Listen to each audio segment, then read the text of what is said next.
Hey, I'm right here. Because I would just punch him right in the face. We're just talking. Welcome to the post show. We were just talking about our flight back from Nashville. And Fizz, you should walk through your little journey getting on the flight, a Southwest flight. So you got to pick your own seats. You had a little trouble. I met a Southwest Karen. That's who that guy was. Okay. So you get on the plane first because you're in section A. Oh, you're so fancy with your Southwest A. I think someone's jealous. Sean, who went with us, he and I were in section B. Yeah. You know, that's we boarded way back B. there. No, I was like B4. Yeah. Okay. So the flight's not full. I don't know this going in. I mean, we could kind of tell that it wasn't a packed flight because you can see how many people. So you get in first, and your go-to is row one. Row one. Every time you're in row one. Doesn't matter who else is in the row. Yeah. You're getting into row one. You got room. You got room to explore. I packed for it. You know, your feet can go out. It's nice. I understand. And before you got on the plane, I was like, save me a seat. Yeah. That's all you got to do is save me a seat. Southwest. Because I don't have to be assigned to section B. I just have to know somebody in section A, and then I'll be in B or C. I don't care. As long as I know somebody in section A, they're going to save me a spot. Yeah, put the pressure on me is what you're saying. It's going to be fantastic. Hey, my friend's in A. Hey, Tracy, save me a seat. And I'm like, you're going to be up front. Sean and I start boarding. Oh, there's Tracy right there. Oh, and there's an empty seat.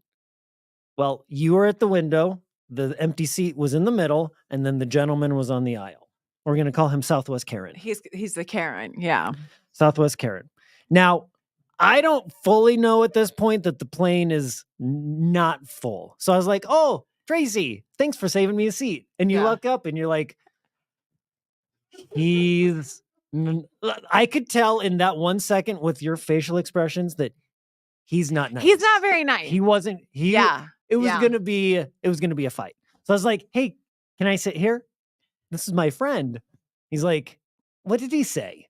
He said something really snarky and not nice. He said, plane's half full, buddy. Yeah. Really? Plane's half full, buddy. Really? I was like, yeah, she's my friend. And then Tracy's like, that's more the Fizz that came on the plane. That guy right there, the loud one, that's more of the Fizz that came on the plane. And now you're right. The guy is a total turd. He's a total turd. But when you came on the plane, you didn't go, excuse me, sir, my friend is sitting here. You're like, Tracy! And then you sit down and bend over and like your butt went right in his face. And he just goes like this. He goes like that. And so I saw it on my face. My face that you saw me make might have been at your butt in the guy's face as you're digging around. And then you're like, this is my friend. This is my friend. I just want to sit next to my friend. You were saying it like kindergarten. It was so funny. But then you, after you gave me that look like he's not going to be cool, you all of a sudden didn't know me. You didn't know down. Me. You start looking away. I was like, you weren't helping the situation. And I was like, yeah, really, dude? Really? Yeah. You go, well, if you're going to, this is your quote. Well, if you're going to make it weird. That's what you said. And I'm like, oh my God, this is going to be like, I don't want to be on the news. It's 10 o'clock at night. We have a show tomorrow. We have all of these things. And the guy wasn't wrong. There was like 100 seats open on the plane. He wasn't wrong, but I didn't know that at this point. It was so funny. Dude, so I put my butt in his face. If you're going to make it weird, and I stormed off. Yeah. Okay. Well, Sean, who I'm also traveling with, had already moved down to the plane, but I don't know where he is. Right. But I'm mad. I'm like, ugh. Now I don't know who I'm going to sit by. So now it gets vocal, right? Sean, I can only assume you heard him before you saw him. Loudly. Yep. Walking down. I've got my stuff. And I'm seeing, there's a bunch of middle seats open. Dumb. Making eye contact with people going, not you. Things like that. That's the Fizz we know. And Sean, having spent all weekend with him, I see him. I spot him up there. Sitting by the window. No one else is in his row. I was like, hey, I'm going to sit with Sean. This guy has two friends on the plane. And there's an empty seat. I'm going to plop right down. And Sean, I could see his face also like, oh. Yeah, 100 open seats, buddy. There's 100 open seats, buddy. If you think any of this, by the way, is a lie, you're very wrong. I was so happy in person. After my interaction with Southwest Karen to see a friendly face, but that face did not stay friendly, and it didn't even show up friendly when I sat down because he was over it. He was gonna Poor sleep. Sean wanted just the flight to watch a show and really spread out. Nope. Sorry, buddy. I'm bummed that you didn't sit by me because to further it along, your headphones had died, and so you watched your show on full volume because you were that guy. The guy that Southwest Karen might be calling you the same thing. That's the funniest part. I watched 2 episodes of Curb Your Enthusiasm, full on loud, just so everybody can hear. I gave you a book before the flight. That wasn't just for you to enjoy. That was for quiet time for all of us. It's like packing puzzles for your kid when you fly, or you step on one of those airport things and you're like, Mad Libs, you should totally get them. $17 is worth it. I didn't read one word of that book. God, you're the worst. And Sean, he's sitting over there. What were you watching? Were you watching the game or something? No, you weren't watching the game. Yeah, but you just wanted some peace and quiet, having spent the weekend with us.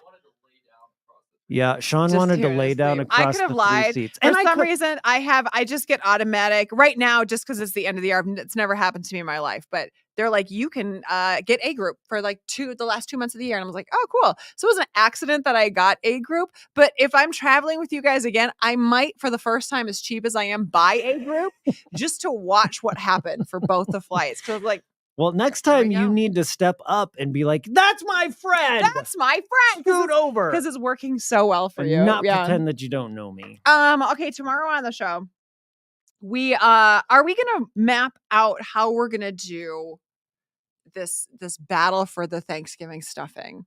If you were watching yesterday, talked about how volatile the situation is at the house, Tracy's house, volatile. with the with the stuffing, stovetop versus mom's recipe. Yeah, mother-in-law's. Yep. Mother-in-law. Yeah. So we decided to come up with a Hungry Games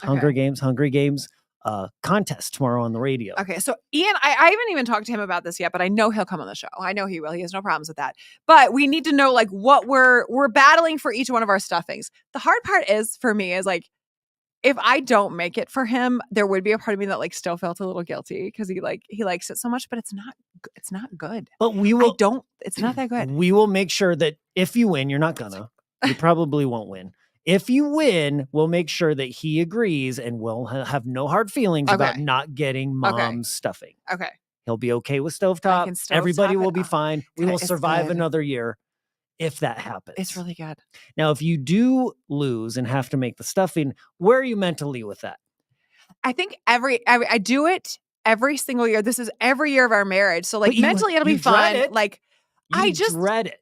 I like to look at him happy, but I just miss stuffing because I think it's really good. And like I don't like the one that I, make for him.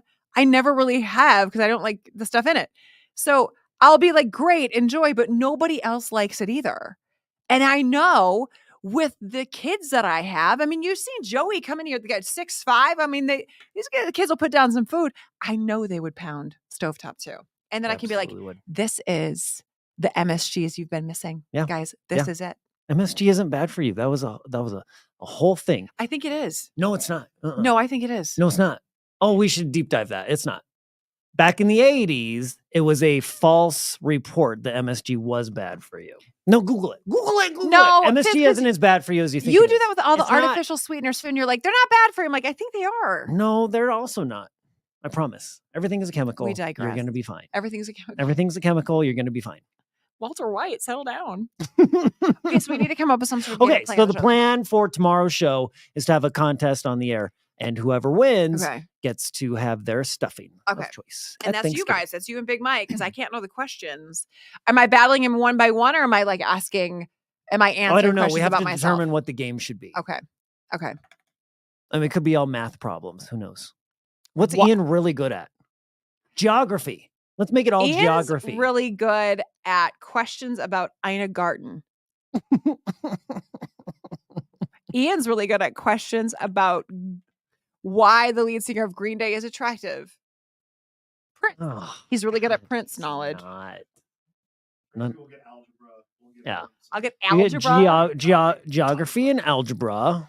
And I think because Ian's smarter than you, he's going to win. Oh, you do. You do. All right. We'll see you tomorrow, guys. Bye.